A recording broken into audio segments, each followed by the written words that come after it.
Voilà, point météo ce soir. Le vent de nord a commencé à se lever ce soir jusqu'à 40 km/h en rafale maximale, puisqu'on a la goutte froide qui commence à arriver. Donc l'anticyclone à 1040 hectopascales ici commence à se décaler vers l'ouest, laissant passer une petite goutte froide qui, vous allez voir, va donner un petit peu de bise demain. C'est une goutte froide qui va se rabattre vers le Portugal, même plus à l'ouest. Le début du mois a commencé par des inondations catastrophiques en Espagne qui ont fait environ 220 morts. Donc ça a été une catastrophe à cause d'une goutte froide qui s'était positionnée ici sur l'Espagne et qui a fait remonter des orages en V avec plus de 500 mm d'eau en quelques heures, ce qui a provoqué vraiment un drame. Surtout que les alertes ont mis du temps à arriver, c'est très grave ce qui s'est produit à la fin du mois d'octobre. Et il y a encore eu aussi d'autres inondations, mais moins graves au début du mois de novembre. Tout ça à cause d'une goutte froide. Ça a provoqué un drame aussi à cause de la température de la Méditerranée qui était encore très élevée. Après ce blocage anticyclonique de plusieurs jours, les choses commencent à se réveiller de nouveau avec cette goutte froide qui va faire même baisser les températures.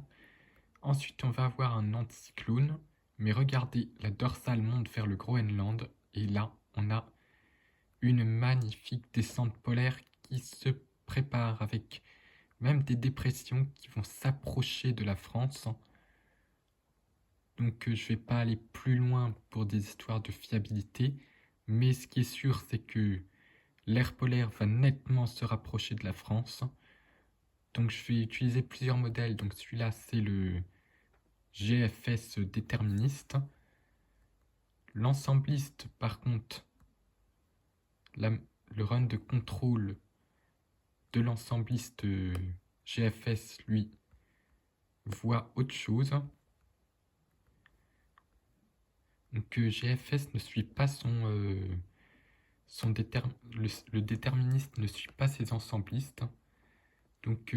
C'est pour vous dire que de l'agitation est fortement possible avec la proximité de l'air polaire. Là, on a une dépression très creuse qui pourrait arriver. Et puis ensuite, il y a l'autre modèle, c'est CEP.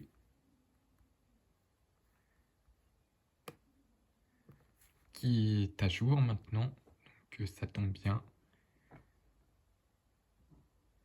Donc lui, il propose un scénario aussi assez intéressant, en fin de run surtout, qu'on a l'arrivée de dépressions qui se creusent très très fortement, que carrément des grosses dépressions, grâce à l'air polaire, qui va être... Donc on ne sait pas encore si l'air polaire va descendre de manière calme ou si les dépressions vont se creuser avec le courant de jet pour donner carrément de véritables tempêtes.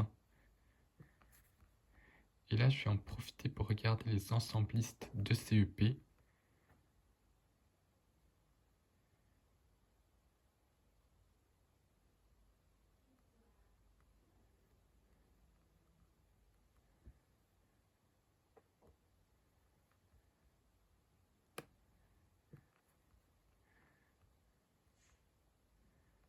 Qu'il n'a pas tout à fait fini.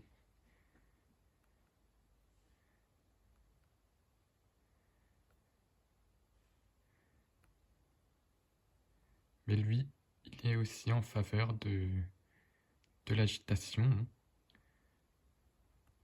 Donc il y a même un risque de coup de vent avec cette histoire parce que j'ai balayé là ce soir la majorité des modèles. GFS a l'air assez gentil au niveau du vent.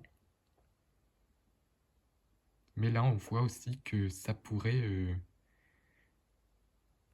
aussi se renforcer au niveau du vent. Donc tout va se déterminer à partir du 14 novembre quand ça va commencer à se creuser au niveau du Groenland.